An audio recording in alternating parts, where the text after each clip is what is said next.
오늘 이 말씀에서 보면은 높아진 이론과 견고한 진이라는 말씀이 나오죠. 이 견고한 진은요, 원문 그대로 표현을 하면은 난궁불락의 성이다 라고 번역을 할 수 있습니다. 견고한 진이라고 해 놓았어요. 성령 하나님께서 우리를 집 짓고 우리 안에서 거주하시죠. 그것을 성전이라고 말합니다.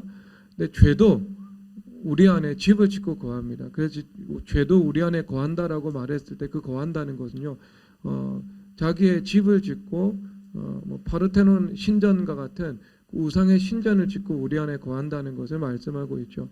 근데 특별히 여기서 이 견고한 진의 대표적으로 묘사가 되고 있는 것은요, 높아진 이론을 들고 있습니다. 왜 사도 바울 선생님께서 높아진 이론을 견고한 진의 대명사로 여기서 표현을 하고 있는 것인가? 그것은 우리가 조금 기본적인 배경을 살펴볼 수가 있겠죠. 지금 이 고린도 이 서신은요, 고린도 이 시에 살아가고 있었던 그 사람들의 이 삶의 정황이 너무나도 많이 담겨 있습니다. 이것은 사변도 아니고요, 단순한 지식도 아닙니다. 그러니까 이 고린도 사회 속에서 살아가고 있었던 성도들이죠. 그러니까 그들의 삶의 많은 이 배경과 현실이 있는데, 거기서 사도 바울이 이 믿음의 선한 싸움을 살아가야 하는 성도들에게 하나하나 그 솔루션을 제시하고 있는 겁니다. 그러니까 다원화된 세계 속에서 저마다 자기 중심의 세계관을 가지고 살아가던 사람들이 질비한 그곳에서 내가 교회됨을 이루고 머리 대신 그리스도를 따라 살아가는 그 삶의 그 싸움 가운데 있는 그 성도들에게 주는 답인 것이죠. 거기에서 높아진 이론이라는 것이 나왔습니다.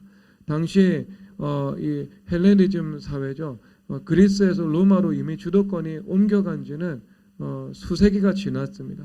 그래서 아테네라는 도시는요, 점점 쇠퇴하고 있었고 하나의 기능을 하고 있었죠. 그것은 로마에 있는 이 귀족들, 이 자제들이요, 유학을 오는 그 장소였습니다. 그 시오노 나나미의 로마인 이야기 보면은 그 로마의 원로원 자제들, 이 사람들이 필수적으로 통과해 나가는 코스가 아테네에 가서 거기에서 철학자들, 지식인들과 이 교우하고 교류하면서 그들의 지적 역량을 쌓아 나가는 것들이 그들의 코스 중에 하나였던 것으로 나와 있어요.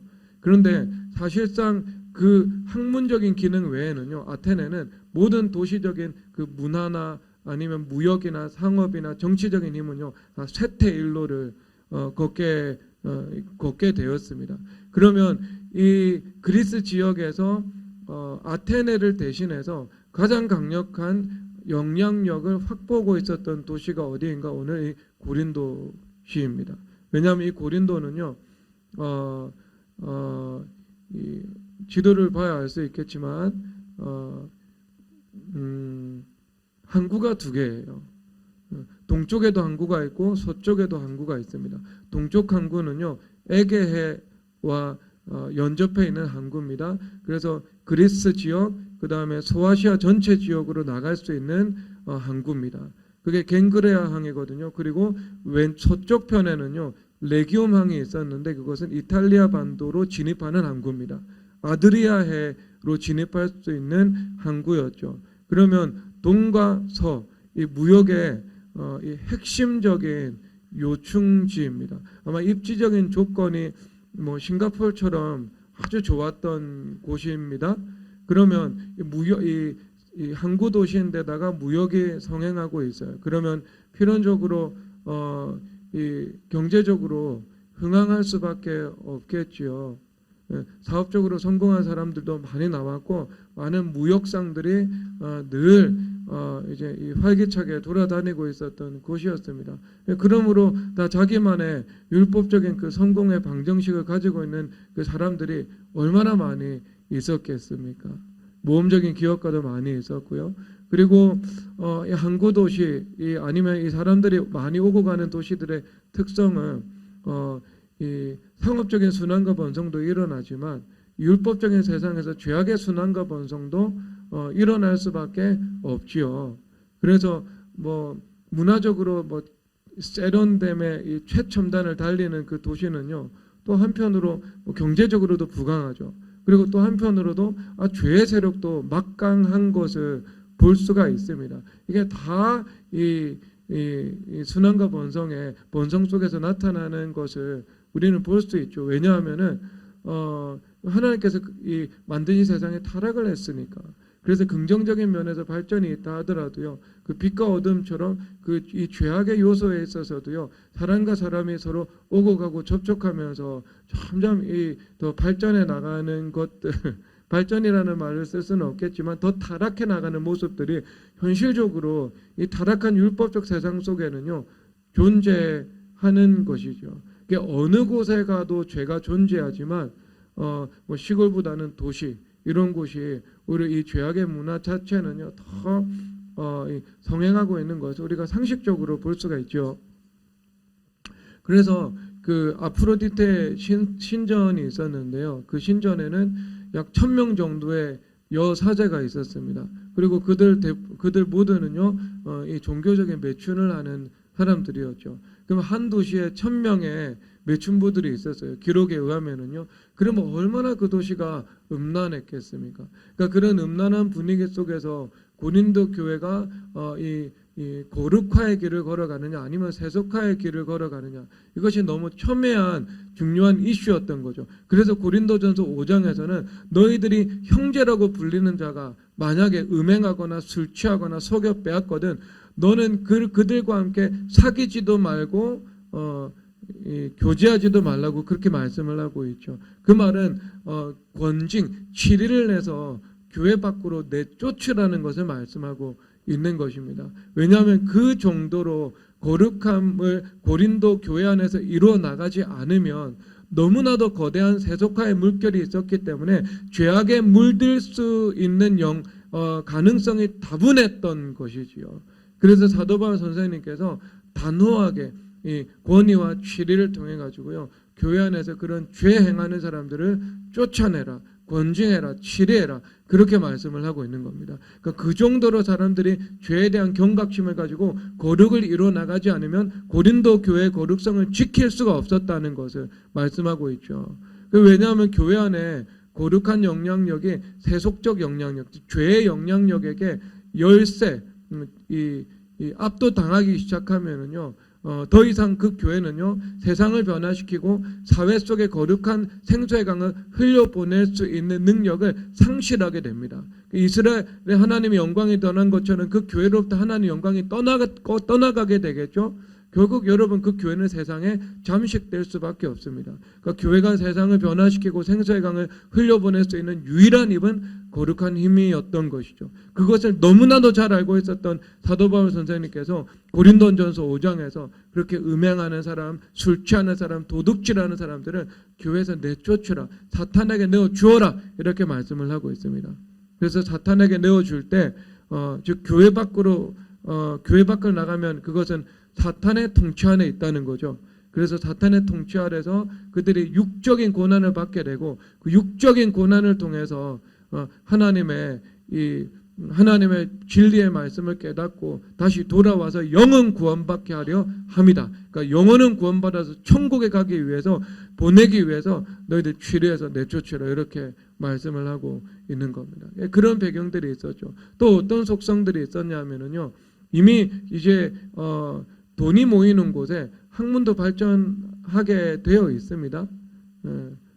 그렇게 될 수밖에 없어요. 음식 문화도 발전하고요, 학문도 발전하고 예술도 발전하고, 그 다음에 죄도 이 타락한 사람들이 모이기 때문에요 성행해 나갈 수 있어요. 그런데 하나같이 사도 바울은 그런 지역들에게 성교의 거점을 확보하고 교회를 세워서 거룩한 영향력을 흘려보내는 그 하나님 나라의 일들을 시작했던 것이지요.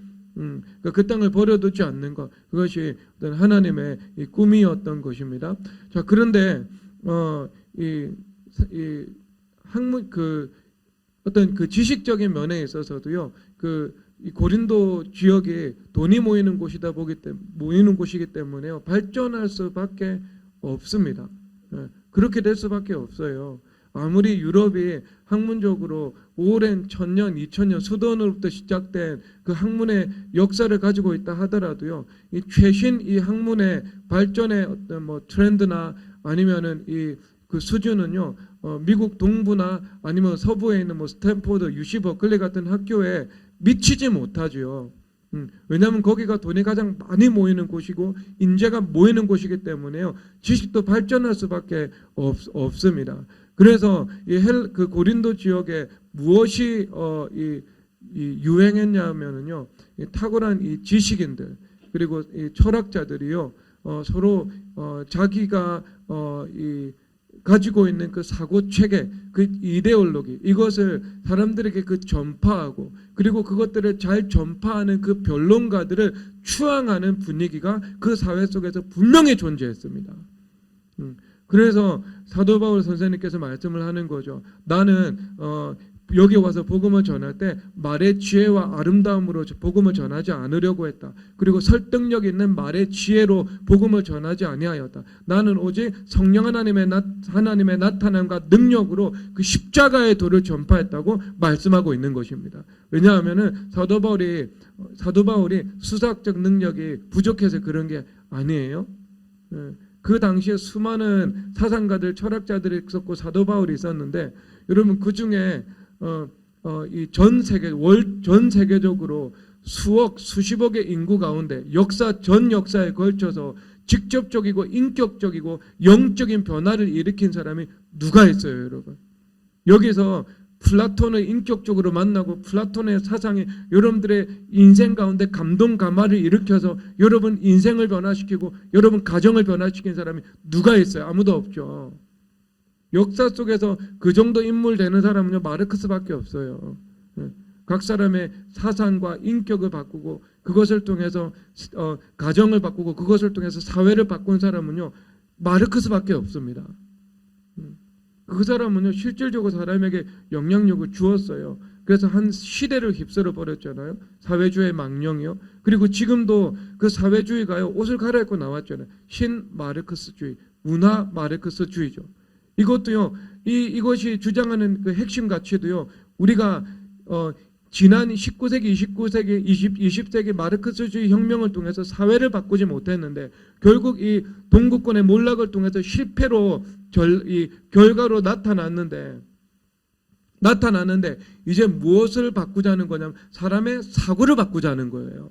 그래서 사람의 사고를 바꾸자고 하면서 문화 마르크스주의가 등장을 한 겁니다. 그래서 이 사람들이 대표적으로 내거는 것이요, 그 성평등과 동성애 운동이죠. 궁극적으로는요, 이 땅에 있는 모든 권위와 질서를 해체하는 것인데 그것은 결국 하나님의 말씀을 해체하는 것하고 말씀을 해체하는 것이요, 사실상 근본 이 의도인 것입니다. 그래서 그들이 꿈꾸는 세상에는요, 교회가 없어요. 교회가. 그러니까 다른 사상하고는요, 또 좀 달라요. 다르다니까요, 여러분. 대학 가가지고요, 여러분들이 일반적인 그 맨큐의 경제학 배우는 것하고요, 달라요. 역사학과 들어가가지고요, 그냥 여러분들이 일반 세계사에 대해서 지식적으로 쭉 이 통사를 공부하는 것하고는요, 완전히 달라요. 그것은 사상화되어 있고 이념화되어 있는 것이기 때문에요, 그 사람을 아주 공고하게 사로잡아서 어떤 그 사상의 일꾼으로 만드는 속성을 가지고 있습니다. 그래서 사람을 바꾸는 거예요, 실질적으로. 근데 이제 그때 당시에 이제 사도 바울만큼 그 시대에서는요, 사도 바울처럼 사실 그 이후에 2000년을 볼 때 그 수십억이 넘는 사람들에게 직접적인 영혼의 변화를 끼친 사람은 없죠. 사도 바울보다 사실상 지적인 탁월성을 가지고 있었던 사람은 없습니다. 사도 바울도 그들처럼 수사학적으로 능수능란하게 논리정연하게 자기의 사상을 전할 수 있는 탁월한 실력을 가지고 있었습니다. 그런데 의도적으로 그렇게 하지 않았다는 것입니다. 왜냐하면요, 그들과 도매급으로 취급받을 수 있기 때문에.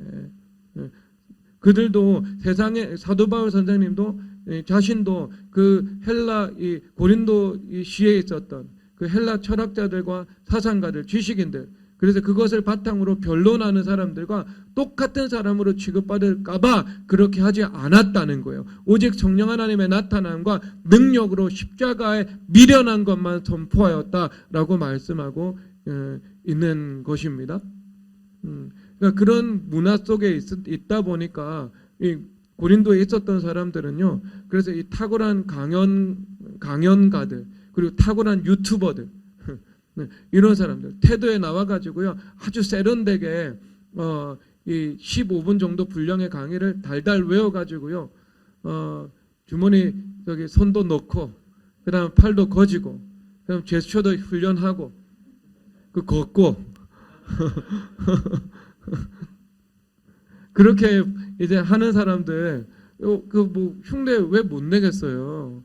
따라 하면 되죠. 그런데 그렇게 하지 않았다는 거죠.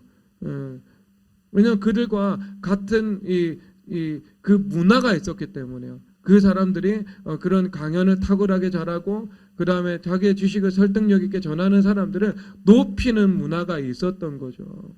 그것에 변성하기를 원하지 않았던 것입니다. 그래서 성령 하나님의 나타남과 능력으로 십자가의 도를 증거하여서 오직 머리 대신 예수 그리스도의 영광만 높이기를 원했던 그 사도 바울의 중심이 있었던 겁니다. 그럼에도 불구하고 그런 문화적인 속성들이 고린도 교회 성도들에게 남아 있어 가지고요, 이제 자기 중심적으로 그 기호와 취향에 입각해 가지고요, 교회 지도자들을 그런 방식으로 높이기 시작했던 것입니다. 그래서 나는 게바파, 나는 아볼로파, 나는 베드로파. 왜냐하면 베드로 선생님은 탁월한 이 감화력을 가지고 계신 분이지요. 그리고 예수님을 직접 3년 동안 보고 만지고 대화했던 분이지 않습니까? 베드로 선생님은요, 설교 준비를 안 해도 돼요. 왜냐하면은 그냥 예수님하고 있었던 이야기를 3년 동안 있었던 이야기 그거 다 전하기도 그것만으로도요 쉽지 않아요. 시간이 특정 도시에 머물렀을 때 3개월 4개월 동안 계속해서 날마다 부응해도요, 예수님하고 있었던 일, 예수님께 들었던 말씀 그리고 그것을 풀어주는 거, 그 시간이요 부족했어요. 거기에다가 주님과 관계가 계속해서 쌓였죠. 성령 하나님 받았죠. 그리고 사도로서 막대한 권능을 행사했죠. 그러면 그 본인 당신께서 살아갔던 그 삶 자체가 성경의 삶인데, 얼마나 전할 수 있는 것들이 많았겠어요. 사람들을 울었다가 웃겼다가 울렸다가 들었다가 나았다가 눈물 싹 빠지고 다들 예수님 부인한 이야기하고 찬양하는 거죠. 오늘 내가 예수님 십자가에 못 박았습니다. 그러니까 이 게바 선생님은 정말 이 위대한 사도다, 높이는 거예요, 자기 중심적으로. 그 다음에 아볼로는 얼마나 탁월한 변론가인지, 그 유대인 토라로 무장되어 있는 이 성경을, 모세오경을 다 암송하고 있는 그 탁월한 율법학자들과 다투어 가지고요, 그들을 다 압도했다고 이야기를 하고 있는 거죠. 그러니까 유대인 최고의 변호사다고 볼 수 있는 겁니다.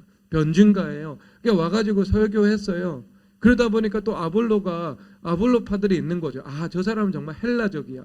우리 게바 선생님은 히브리적이었는데 이분은 정말 헬라적이야. 우리하고 조금 잘 맞네? 그러면서 그분을 따르는 사람도 있었고, 그리고 또 유사한 이유로 그러니까 또 사도 바울파라는 그런 이제 부작용도 생겨가지고요, 높이는 그런 분위기가 있었던 것입니다. 근데 다 이것이 어떤 이 문화 속에서 살아났냐 하면은요, 고린도전서 1장에서 유대인들은 표적을 구하나 헬라인들은 지혜를 찾는다라고 말씀을 하고 있죠. 이 헬라인으로서 전형적인 헬라 도시거든요. 고린도 교회가 고린도시가요. 그래서 그 시민들이 지혜를 추구하는 그 속성을 다분히 가지고 있었던 것입니다. 그래서 여러분 그런 이 지혜를 추구할 때 그 지혜가 자기의 어떤 그 삶의 이 사상이 되잖아요. 그리고 그 사상이 당연히 하나님 아는 것을 대적하여 높아진 이론으로 형성이 되는 것입니다. 그래서 오늘 사도 바울 선생님께서 고린도후서 10장에서 말씀을 하고 있는 거예요. 우리의 싸우는 무기는 육신에 속한 것이 아니요, 그렇다면 육신에 속한 것이 아니라는 것은 성령 하나님에 속한 하나님의 능력이라는 것이죠. 그래서 성령 하나님의 나타남과 능력으로 모든 높아진 이론과 견고한 진들을 다 파한다, 다 무너뜨린다, 이렇게 말씀하고 있는 것입니다. 그러면 이 말씀은요, 고린도 교회 성도들은 다 알아듣겠죠. 그 헬라 그 지역 사회 가운데 있었던 다양한 그 사상가들의 그 주장하는 것들, 그리고 다양한 그 변론가들이 만들어낸 그 사고 체계, 가치 체계, 이 모든 것들을 너희들은 배설물처럼 십자가관 앞에서 다 버려야 한다는 것을 여기서 요구하고 있는 거예요. 이 말씀을 듣는 순간 다 아는 거죠. 높아진 이론을 다 무너뜨려야 된다. 그러면 여러분, 이게 그런 시대적인 배경 속에서 나왔다. 그러면 그들에게는 사변적인 문제가 아니었고요, 추상적인 문제가 아니었고, 그들이 실제 그냥 먹고 자고 그 다음에 그 살, 피, 보고 느끼고 듣는 그것과 밀접하게 관련된 문제였던 거예요. 그래서 어떤 플라톤주의자들이 와서 플라톤의 사상대로 살아라, 아리스토텔레스 주의자들이 와서 아리스토텔레스의 사상대로 살아라, 신플라톤주의자들이 와서 신플라톤주의 사상으로 살아라, 영지주의자들이 와서 영지주의의 사상대로 살아라, 내가 어떤 성공한 이 모험적인 기업가들이 와서 내가 이렇게 해서 사업에 성공했으니까 내가 한 방식대로 살아라, 지금 이렇게 하고 있는 상황인 거예요. 그래서 너희들 여기 그 십자가의 도를 빼고 하나님 말씀하시는 그 진리의 말씀을 빼고 모두 배설물로 여겨야 된다. 모든 너희들 가운데 있는 그 높아진 이런 경관진들이 성령 하나님의 능력으로 다 무너져야 한다는 것을 여기서 말씀하고 있는 것입니다. 그러면 그 시대를 그대로 옮기면은요, 마귀는 그때 있는 마귀가 지금도 있거든요.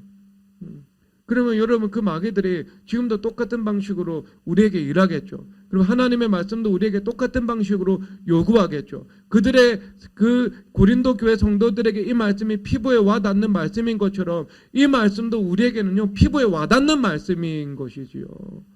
그러면 지금 누가 플라톤 따르는 사람이 있어요? 지금 누가 영지주의를 따르는 사람들이 있어요? 아무도 없죠, 지금은요.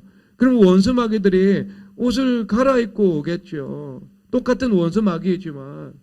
그러면 여러분들도 이것을 피부로 느껴야 돼요. 피부로. 유튜브를 통해서, 아니면은 뭐 테드의 강연을 통해 가지고요, 얼마나 사람들이 어떤 자기 중심적인 이데올로기를요 많이 전파하고 있습니까? 그렇죠.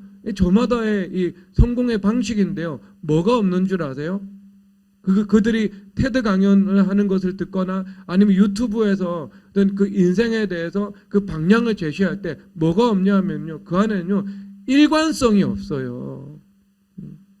일관성이 없어요. 그 사상을 들어보면은요, 그러니까 비상적으로 판단한다니까요. 그러니까 사상적이고 사고 체계에서 나오면은요, 사상에서 나온 그 사고 체계에서 나오잖아요. 그러면 그 주장하는 모든 것이요 일관성이 있습니다. 저는 어떤 말 들으면은요, 이게 제가 가르친 말인지 가르치지 않은 말인지 바로 알 수 있어요. 간사님이 하는 말들 들어도요. 왜? 사고 체계가 서 있으니까. 그러니까 일관성이 있는 거죠. 사고 체계에서 나오지 않는 말인 거죠. 그 말은 뭐냐면 비상적으로 접근을 해 나가는 거예요. 이런 상황에서는 이렇게 반응하고 저 상황에서는 저렇게 반응하고요. 많은 사람들이 그렇게 갑니다. 그런데 여러분, 이런 사람들은요 그래도 좀 쉬운 편입니다. 요즘 20대 그 사람들이 뭐 추구하는 그 가치 체계가 뭐 욜로, 네가 원하는 대로 살아라, 이렇게 말을 하잖아요. 네가 원하는 대로 살라, 이런 사람들은요 진짜 다루기 쉬워요. 왜냐하면 그게요, 그 자기가 원하는 게 자기도 뭔지 모른다는 얘기예요. 여행 가고 싶다, 그 정도지 뭐. 주식 투자하고 싶다, 뭐 그 정도지 뭐. 근데 주식 투자를 어떻게 해야 되고 어떤 사상적인 기반을 가지고 주식 투자를 해야 되고요. 여행은 우리가 어떤 이 진리의 틀을 가지고 여행을 가야 되는지 그건 모르는 거예요. 정의가 안 되는 거죠. 여행은 안식하러 가는 거예요. 왜냐하면 예수님께서 하루 쉬고 6일 동안 일하는 그 안식일의 사이클로 만들어 놓으셨잖아요. 그럼 우리가 집중도 하고 초월도 해야 돼요. 그러니까 안식하고 일하고 안식하고 쉬는 거예요. 그래서 여행 갔다가 집으로 돌아올 때요, 마음이 무거우면 여행 잘한 거 아닙니다. 그거는 마음대로 그 욜로족들이 여행하는 게 그런 거예요. 근데 기독교인들이 여행하잖아요. 그러면 안식, 그 여행하는 현장도 안식이고요. 그리고 돌아와서 일하는 현장도 안식입니다. 그래서 돌아와서 내가 일할 것을 생각하고 그러면서 안식을 누릴 수 있는 거고요. 그리고 쉬면서도 안식을 누릴 수 있죠. 원수마귀가 주는 근심에 내가 매어서 살아가지 않는 것입니다. 근데 어쨌든 그 일관성이 없다니까요. 이 사람들. 근데 그런 사람들은 쉬워요. 왜냐하면 그 안에 어떤 이 잘 짜여져 있는 경관진이 없는 겁니다. 그냥 자기 중심이라는 그 율법주의 하나만 해결하면은요, 나머지는 그냥 저절로 해결되게 되어 있어요. 그리고 그 무주공산과 같은 그 마음의 자리에 말씀과 성령이라는 그 진리의 토대를 구축해서 거룩한 성전으로 세워 놓으면은요, 진짜 뭐 이런 사람들이 이 주님과 동행하면서 살아가는 것은요, 너무나도 쉬워요. 장애물은 없습니다. 그거 하나만 제거하면은요. 그래서 요즘에 20대들이 뭐 버릇도 없다, 그 다음에 다 자기 중심적으로 생활한다, 뭐 그렇게 이야기를 많이 하잖아요, 사람들이. 그런데 제가 참 이 다른 세대다 그런 말을 하는데요. 제가 우리 교회 와가지고 20대 목회해 보면은요, 친하지 않을 때 인사하지 않는 것 빼고는요, 그거 빼고는요 훨씬 더 목회하기 쉬워요. 이 50대 목회하는 것하고요 비교가 안 됩니다. 왜냐면 여기 백지거든요. 근데 지금 50대는요, 돌아가서 20대 시절로 돌아가잖아요. 그러면은, 겉으로 보면 목회하기는 더 쉽습니다. 왜냐하면은 학교에서 맞고 자랐죠. 그래서 선생님에 대한 존경도 있고요. 사찰 가면 스님한테 인사할 줄 알고, 교회 오면, 무종교인이라 하더라도, 교회 오면 목사님이 지나가면은요, 목사님이 인사할 줄은 알아요. 그건 기본적인 상식으로 가지고 있는 거예요. 하지만 막 이분들이 만약에 이데올로기화된 사상을 가지고 있죠. 그러면 정말 힘듭니다. 그거 부수는 것은요, 난공불락의 성을 부수는 것하고요 똑같은 일이에요. 엄청난 환란의 파고를 맞지 않으면은요, 그거 잘 안 무너지려고 하는 경향을 가지고 있습니다. 그래서 진정한 경관지는 뭐냐면은요, 내가 이 어떤 사상적 틀로서 구축되어 있는 이 경관진이 있을 때 그것이 가장 어렵습니다. 그것이. 그래서 뭐 마르크스주의라든가 아니면 페미니즘이라고 하는 것이 나의 가치 체계가 정립이 되어 가지고요, 이론적 틀이 내 안에 구성되어 가지고요, 그것을 일관성 있고 논리적으로 그것을 서술할 수 있는 상태까지 되어 버리면은요, 진짜 이 사람은 이 변화될 때요, 많은 파고를 맞고 많은 단계를 지나가야 변화가 되는 그 수준으로 이 경관진이 형성되어 있는 상태입니다. 근데 여러분, 왜 원수마귀들이 그렇게 일을 하냐 하면은요, 성경에서 성령 하나님께서 우리를 사로잡으시는 방식이 새 언약의 일꾼이죠. 그래서 성령 하나님께서 우리 가운데 오셔서 마음과 사고 방식에 하나님의 말씀을 두시잖아요. 그래서 성경 시편에서는요, 예루살렘을 잘 짜여진 성읍이다 이렇게 말씀을 하고 있습니다. 그러니까 우리가 하나님의 말씀으로 잘 짜여진 거룩한 성전인 것입니다. 그래서 성령 하나님께서 하나님의 말씀으로 우리를 사로잡으셔서 하나님의 이 새 언약의 일꾼 삼으셔서 하나님의 일들을 감당해 나가잖아요. 그러면 하나님의 말씀의 틀이 수직적이고 수평적으로 잘 우리 가운데 견고하게 세워져 있어요. 그러면 이 사람은요, 내가 어떤 굳이 주님 앞에 무릎 꿇고 여쭙지 않아도, 오랜 시간 기도를 하지 않아도요, 그냥 내가 일상적인 이성을 가지고 살아가도 그 내가 삶을 보고 느끼고 경험하고 생각하고 판단하는 것이요, 그런 하나님의 말씀의 틀 안에서 들어오게 되어 있습니다. 그리고 그것을 통과해서 다시 나가게 되어 있어요. 그러니까 그리스도와 연합되어서 그 연합의 힘으로 동행하면서 살아가기가 너무나도 적합화되는 것이지요. 그래서 예수님께서는 사람들을 새 언약의 일꾼으로 만드시는 거예요. 그런데 여러분, 원수마귀들은요, 언제나 성령 하나님 행하시는 일들 흉내내죠. 그래서 성삼위 하나님은 777이잖아요. 그렇죠. 완전수 7. 그런데 적 그리스도는요 666의 연합입니다. 그래서 용, 거짓 선지자, 짐승, 이것이 666으로 하나님을 흉내내나 하나님과 같지 않은 그런 연합으로요 이 악의 삼위일체가 되어가지고 온 세계를 이 자기 지배하에 두려고 하는 것이죠. 그리고 예수님께서 십자가에서 죽으셨다가 부활하셨죠. 그런데 요한계시록 13장에서 보면은요 적 그리스도에 대해서 거의 죽었다가 살아나게 되었다. 그래서 온 사람들이 그것을 보고 그를 경배한다 말씀을 하고 있는 거예요. 죽었다가 살아날 수 있는 부활의 능력은요 마귀에게 없어요. 적 그리스도에게 없어요. 그런데 거의 죽었다가 살아나는 거예요. 그러니까 예수 그리스도의 부활까지도 흉내내는 거죠. 원수마귀는요 언제나 하나님 하시는 것들을 흉내내서 자기 중심으로 그것을 활용해 나가는 존재들입니다. 그러면 여러분 이 원수마귀들도요 그러면 가장 효과적으로 그 악의 일꾼을, 사탄의 일꾼을 만들기 위해서는요 그 사람을 어떻게 만들겠어요? 그 사람을요 의식화하는 거예요. 그래서 그 사람을 의식 구조를요 본인이 이 원수마귀가 만들어 놓은 그 사고 체계, 가치 체계로 완전히 직조를 해버리는 것입니다. 그래서 그들의 입장에서 잘 짜여진 바로테논 신전으로 만드는 것이죠. 그러면 이런 사람은요 그냥 내가 가만히 있어도 그런 자기가 가지고 있는 그 사고의 틀, 사상의 틀에 입각해서 사물들을 다 보고 그리고 사물들을 해석하고 그리고 그 입을 통해서 해석된 것이 선포되도록 하는 것입니다. 그러니까 쉽게 생각해서 성령 하나님께서 말씀으로 사람을 직조해 놓으시면은요 그냥 일상적인 동행하는 삶을 통해서도 늘 그리스도의 영광이 나타난다면, 그리스도의 생각이 나타난다면 별다른 조치를 취하지 않으셔도요, 기도를 많이 하지 않아도요 똑같은 거예요. 원수마귀들이 아주 인본주의적인 그 사상으로 한 사람을 잘 만들어 놓기만 하면은요 그 다음부터는요 내버려 두어도 사탄의 거짓 영광을 위해서 일하고요 하나님 나라를 대적하는 방향으로 일을 하게 되어 있습니다.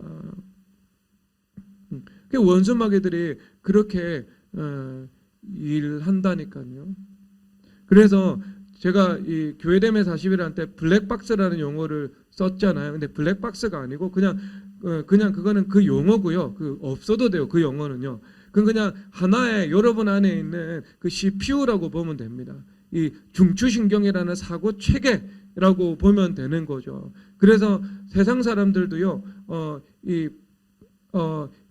예를 들어서 이 마르크스주의 그 연장선에 있는 페미니즘이죠. 그러면 이 틀 안으로 모든 것이 들어오잖아요. 그러면 이것은 모든 사물들을요 이분법적이고 대립적인 사고방식으로 보도록 세팅이 되어 있습니다. 그래서 군대에서요 장교가 있고 병사가 있어요. 병사가 잘못하고 장교는 잘못한 게 없어요. 그러면 장교와 병사 사이에 어떤 갈등과 이슈가 폭발해 나가요. 그러면 마르크스주의의 관점을 가지고 보는 사람들은요 일단 누가 악이냐면은요 장교가 악이에요. 그 입장에서는요. 그리고 병사는 약자이기 때문에요 병사는 선이 되는 겁니다. 그런데 성경의 가치관은 그렇지 않습니다. 레위기 19장에서 보면은요 그렇게 말씀을 하고 있어요. 너희 약한 자 편들지 마. 그리고 세력 있는 자 두둔하지 마. 편들지 말라 그래요. 강자의 편에도 서지 말고요 약자의 편에도 서지 말라고 해요. 누구에게요? 재판장에게요. 법리대로 판결하라는 거예요. 그래야 공정하고 피해 입는 사람이 없고 모든 사람이 승복할 수 있다는 거죠. 그 사물에 대해서요. 그렇죠. 아니 세상 살다 보면 그렇잖아요. 세상 살다 보면 모든 이 모든 일들 속에서 그렇거든요. 그게 그냥 무조건 나누어 가지고요 무조건 강자가 잘못됐고 무조건 약자가 선하다는 그 도식이 안 나오는 경우들이 많이 있어요. 그 이분법적으로 대립적으로 살펴볼 때 무조건 선생님은 나쁘고 무조건 학생들은 선하고, 아니요 무조건 월급 주는 사람은 나쁘고 무조건 월급 받는 사람들은 선하고, 그렇지 않습니다. 여러분. 그 똑같은 프레임에 본인이 당하게 되어 있습니다. 그러니까 그냥 대표적으로 그들이 사고하는 그 틀 가운데는 많은 것들이 있는데 그냥 단순 도식화 해가지고요 그 둘 사이를 나누어 놓죠. 그래서 페미니즘이 들어가잖아요. 그러면 남자와 여자를 서로 분리시켜 놓잖아요. 그런데 교회가 들어가면은요 그런가요? 아니죠. 교회는요 야만인이나 그 헬라인이나 종이나 자유인이나 남자나 여자나 유대인이나 이방인이나 중국인이나 한국인이나 일본인이나 그리스도 예수 안에서 한 성령님 안에서 하나가 되는 곳, 한 몸이 되는 곳, 그게 교회인 것이잖아요. 여러분 사고방식 자체가 다르죠.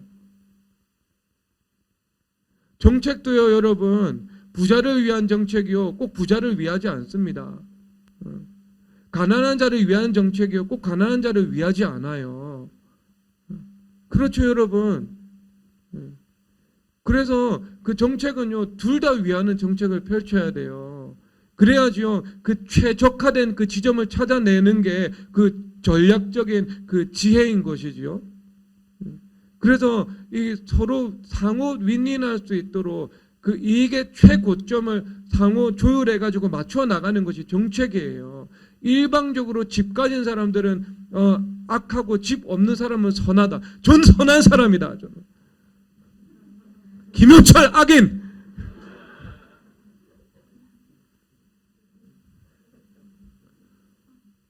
그렇게 정책하면 안 되죠.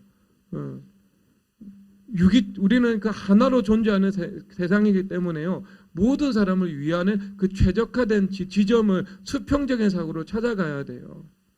그래서 그걸 이제 지략이라고 이야기를 하고 있거든요. 그러니까 이게 혼동이 오면은요, 이 선과 악의 문제는요, 선과 악을 도취시켜 버리고요. 전략적으로 풀어나간 문제는요, 선악의 문제로 풀어나가요. 문제 해결이 안 되는 거죠. 여러분 선과 악이 분명한 문제는 선과 악으로 다뤄 나가는 거고요. 그리고 어떤 수평적인 사고를 가지고요. 유기적 사고방식으로 풀어나갈 것은 유기적인 사고방식으로 풀어나가야 돼요. 모든 게 얽히고 설키고 존재하거든요. 하나를 건들면은요. 어디 10수 20수 밖에 있는 것까지 영향력을 미치게 되어 있거든요. 그러니까 여러분 지혜자가 필요한 일들인데 지혜로 접근을 하지 않는 거죠. 선과 악으로 접근하는 거죠. 무조건 실패하게 되어 있습니다. 그러니까 여러분 그러니까 세상에 있는 이 어리석은 사람들이 기독교가 뭔지 모르는 사람들은요. 기독교는 선과 악의 세계관이라고 이야기를 해요. 아니에요 여러분. 기독교의 이 성경이 가지고 있는 그 수평적이고 수익적인 그 세계관 가운데에는요. 선과 악이라는 것도 기본적으로 들어있지만 그것만 있는 것이 아닙니다. 성경에서는요. 그렇게 이 깊고 광대한 성경의 사상을요 한마디로 그렇게 정의를 내릴 수가 없어요. 모르고 하는 얘기죠. 그거든요. 그런데 자 그런 틀을 통과하는 거예요. 그 존재를요.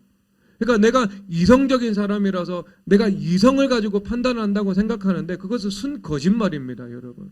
사람들은 그렇게 만들어져 있지 않아요. 새 언약의 일꾼으로 주님 만드셨어요. 주님께서요.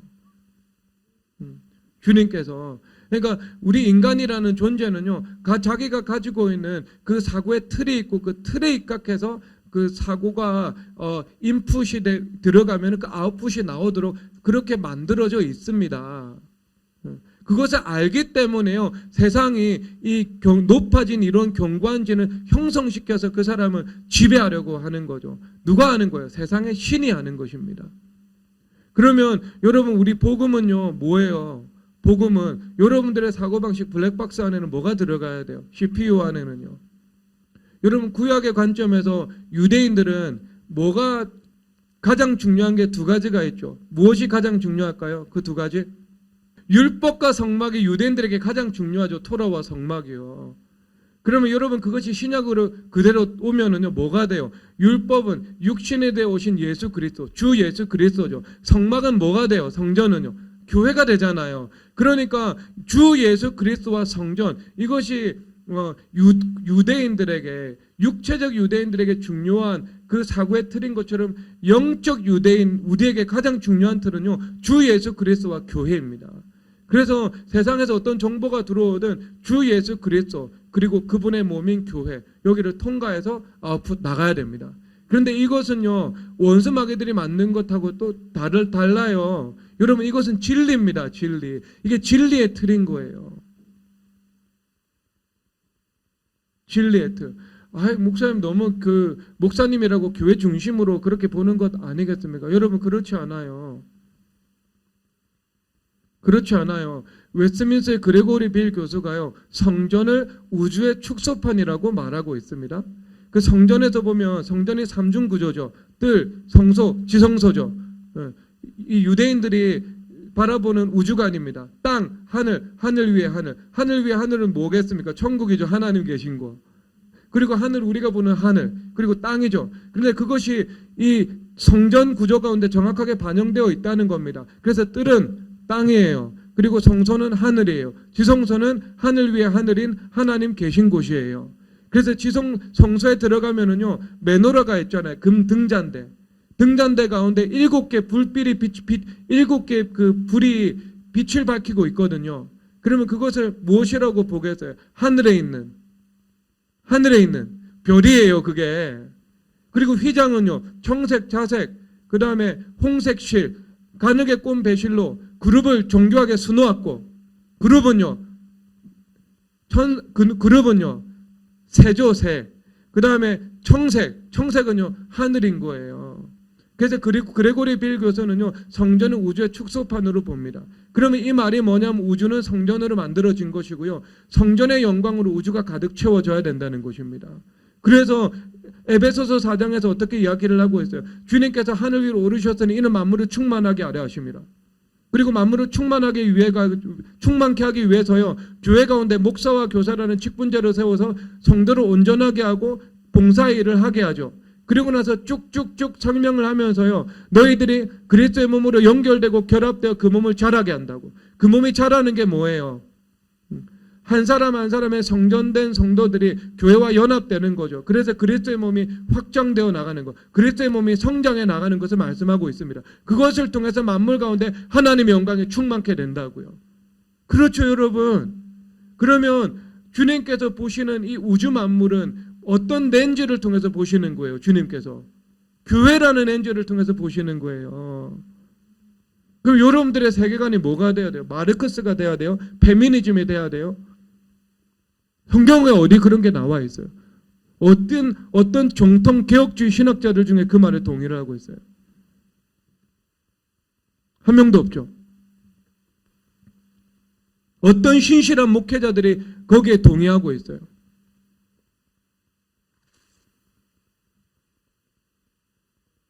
그러니까 여러분 우리는요 주 예수 그리스도와 교회라는 그 CPU가 우리의 사고 체계가 되어야 하는 것입니다. 그것이 인풋이 들어오면은 이것을 통과해서 아웃풋이 나온다. 그러면은 진리인 거예요. 그게 생명입니다. 그 사람에게 복을 주게 되어 있습니다. 이것은요. 절대 여러분들은 사망으로 인도하지 않습니다. 근데 여러분 그 세상의 신은요 그 세상의 사상을 통해 가지고요 그 자기 세상의 신에 소속된 일꾼을 만들어 내는 것이지요. 근데 여러분 그렇게 살면 어떻게 되는가? 당연히 무너질 수밖에 없죠. 왜냐하면 어떤 경관진도 무너뜨리는 하나님의 능력이다. 그래서 모든 이론을 무너뜨리고 하나님 아는 것을 대적하여 높아진 것을 다 무너뜨리고 라고 말씀을 하고 있죠. 주님께서 에녹성 무너뜨리시고 여리고성 무너뜨리시고 바벨탑 무너뜨리셨습니다. 그래서 하나님 아는 것을 대적하여 높아진 사상은요 주님께서 무너뜨리지 않은 것은 단 하나도 없습니다. 결국 여러분 그것은 무너지게 되어 있습니다. 고린도 교회 성도들에게는 너희들이 주님 앞에 나아가서 성령 하나님의 능력으로 그것을 스스로 무너뜨려라고 말씀을 하고 있는 거죠. 그래서 너희들의 생각을 사로잡아서 주 예수 그리스도께 온전히 복종시켜라 라고 말씀을 하고 있는 것입니다. 그런데 그렇게 복종이 되지 않을 때 어떻게 되던가요? 말씀대로 이루어지는 것이죠. 내가 이 지식의 바벨탑, 지적 교만의 바벨탑, 사상의 높아진 이론이라는 그 바벨탑을 쌓아나가면 그것 자체가 하나님을 대적하는 것이죠. 그리고 그 존재성 자체가 교만한 거죠. 높아진 이론이니까요. 사탄이 높아진 것처럼 인간이 선악과를 먹어서 높아진 것처럼 그래서 하나님의 말씀만이 무엇이 선하고 무엇이 악한지를 분별하는데 인간의 사상, 인간 중심이 무엇이 선한지 악한지를 분별하도록 높아진 것이지요. 그런데 그 모든 높아진 것은 교만은 패망의 선봉이요 겸손은 존귀의 앞잡이라고 말씀하신 것처럼 모든 겸손한 것은 주님은 높이실 수밖에 없고 모든 교만한 것은 주님은 말씀대로 경영하시는 분이시라 낮추실 수밖에 없기 때문에 여러분 높아진 모든 것은 다 무너지게 되어 있습니다.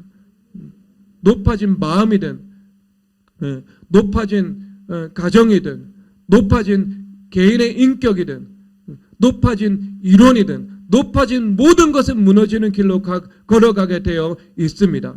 그런데 여기서 그 하나님 중심의 사고 체계를 그 하나님을 아는 것을 그것을 대적하여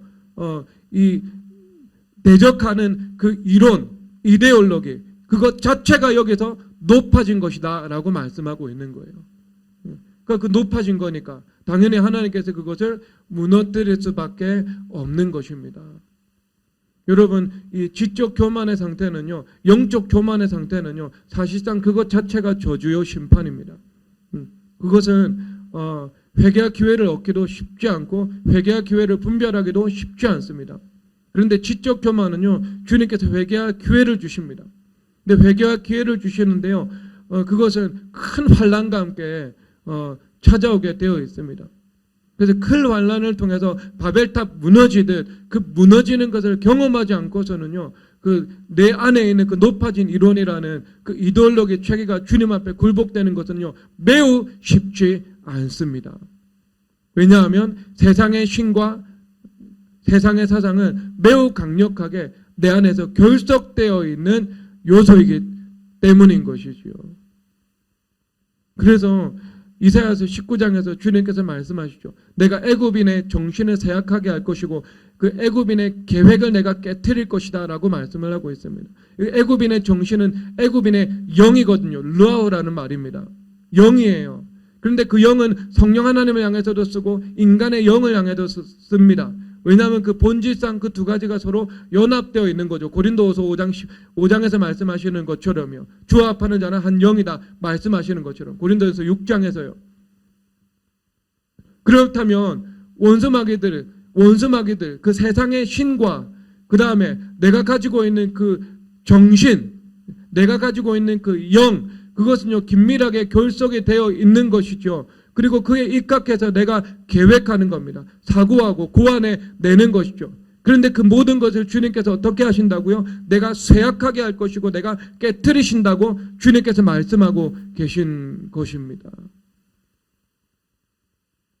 그래서 가장 우리가 인생을 살아가면서 주님 앞에 조심해야 되고 근신해야 되는 것은요. 어떤 사상적인 우상숭배요. 사상적인 혼합주의요. 내가 하나님 아는 것을 대적하는 그 사상의 체계로 무장해서 내가 살아가는 것. 그것은요 정말 주님 앞에서 두려워하고 떨림으로 주님 앞에 십자가 앞에 내려놓아야 하는 것이지요.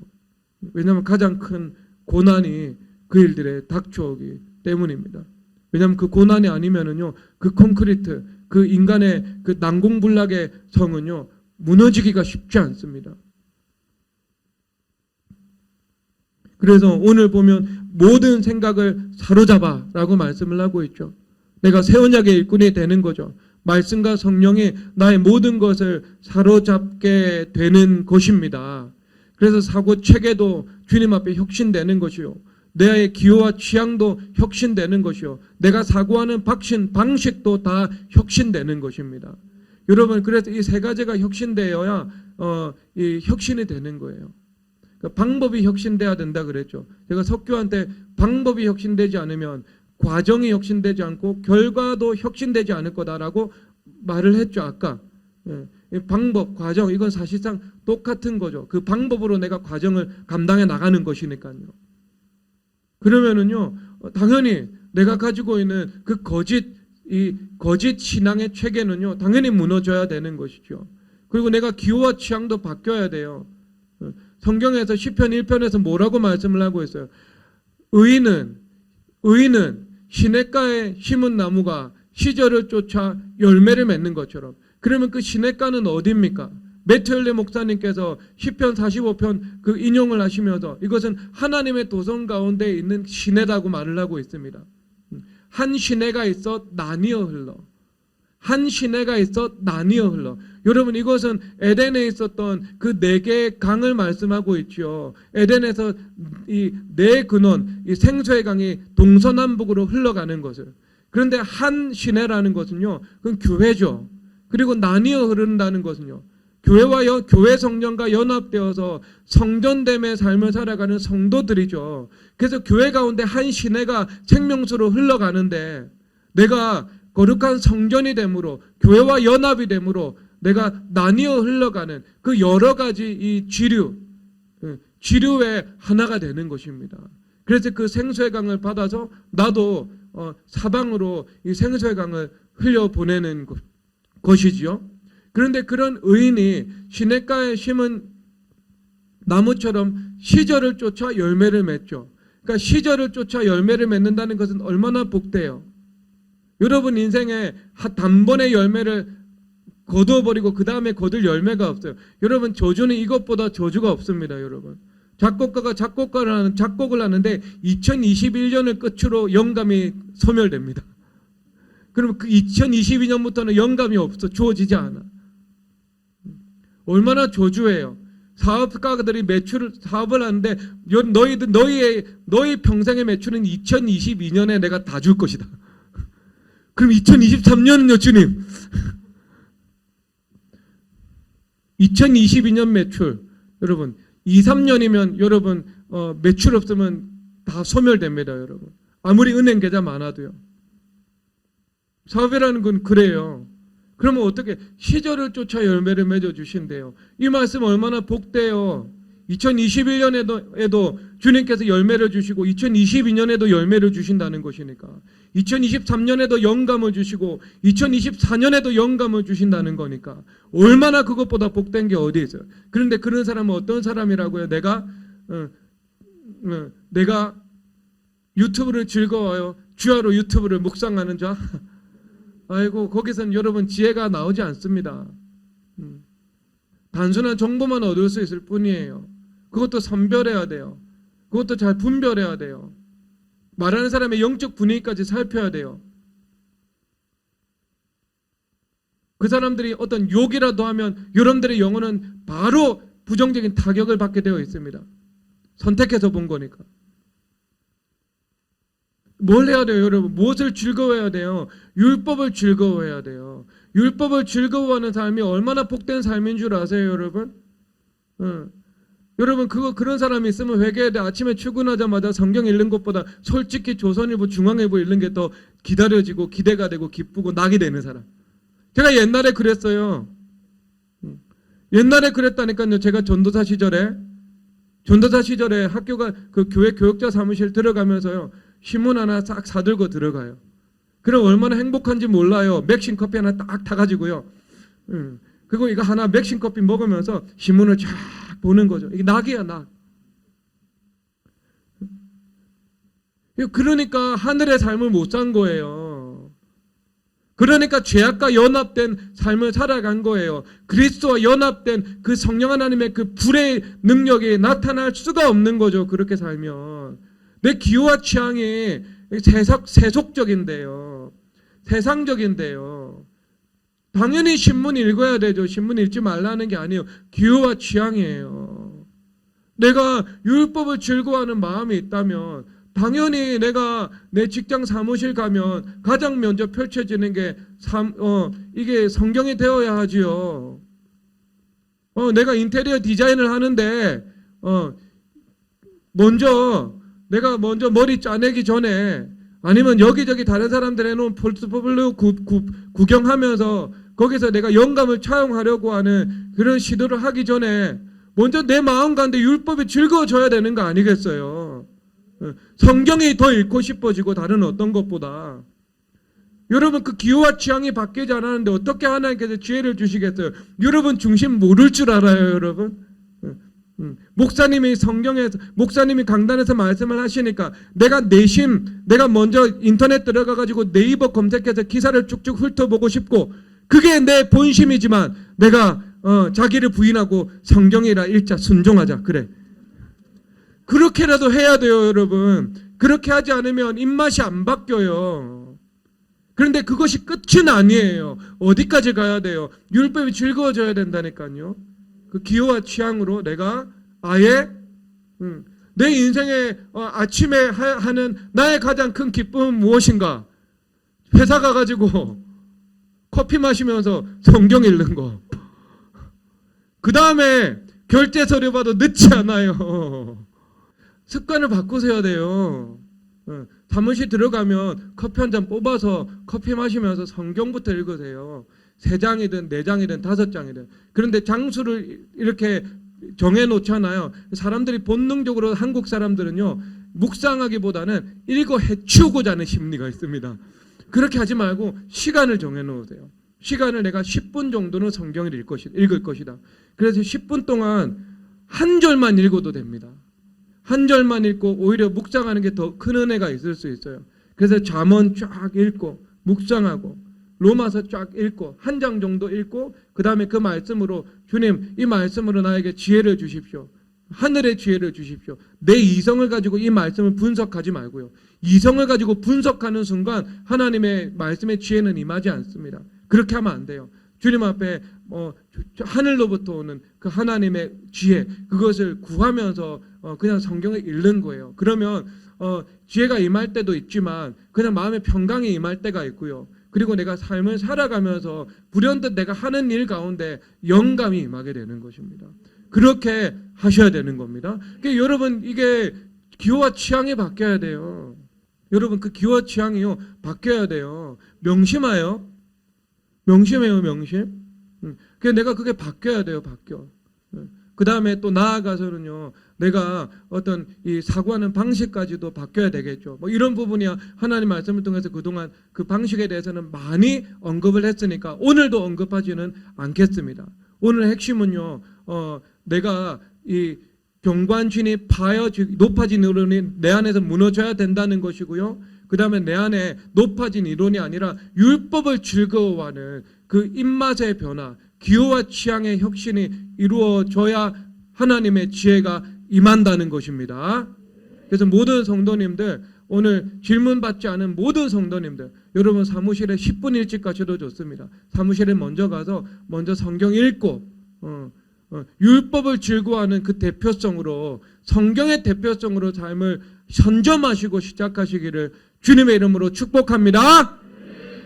우리 이 시간 찬양하도록 하겠습니다.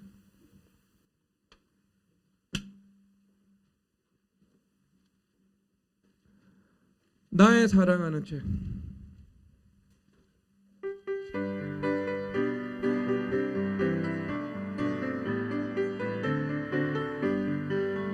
나의 사랑하는 죄, 지금 헤어졌으나 어머님의 무릎 위에 앉아서 재미있게 듣던 말, 그때 일을 지금도 내가 잊지 않고 기억합니다. 귀하다 우리 어머니가 들려주시던 재미있게 듣던 말, 이 책 중에 있으니 이 성경 심히 사랑합니다. 옛날 용맹스럽던 다니엘의 경험과 유대 임금 다윗 왕의 역사와 주의 선지 엘리야 바람 타고 하늘에 올라가던 일을 기억합니다. 귀하다 우리 주님께서 들려주시던 재미있게 듣던 말, 이 책 중에 있으니 이 성경 심히 사랑합니다. 예수 세상 계실 때 많은 고난 당하고 십자가에 달려 죽임 당하니 어머니가 읽으며 눈물 많이 흘린 것 지금까지 내가 기억합니다. 귀하다 우리 주님께서 들려주시던 재미있게 듣던 말, 이 책 중에 있으니 이 성경 심히 사랑합니다. 그때 일은 지나고 나의 눈에 와나오 어머니의 말씀 기억하면서 나도 시시때때로 성경 말씀 읽으며 주의 뜻을 따라 살려 합니다. 귀하고 귀하다 우리 주님께서 들려주시던 재미있게 듣던 말 이 책 중에 있으니 이 성경 재미사 귀하고 귀하다 귀하고 귀하다 우리 주님께서 들려주시던 재미있게 듣던 말 이 책 중에 있으니 이 성경 재미사 귀하고 귀하다 귀하고 귀하다 우리 주님께서 들려주시던 재미있게 듣던 말 이 책 중에 있으니 이 성경 재미사 귀하고 귀하다 귀하고 귀하다 우리 주님께서 들려주시던 재미있게 듣던 말 이 책 중에 있으니 이 성경 심히 사랑합니다. 아멘. 여러분 성경을 사랑하시기 바랍니다. 성경의 여러분들의 기호와 취향으로 혁신되시기를 바랍니다. 유튜브보다 성경을 즐거워하시기를 바랍니다. 신문보다 성경을 먼저 읽으시기 바랍니다. 일하기 시작하는 성경의 대표성으로 나의 사고와 생활을 선점하시기를 축복합니다. 높아진 이론은 성령 하나님의 능력으로 무너질지어다.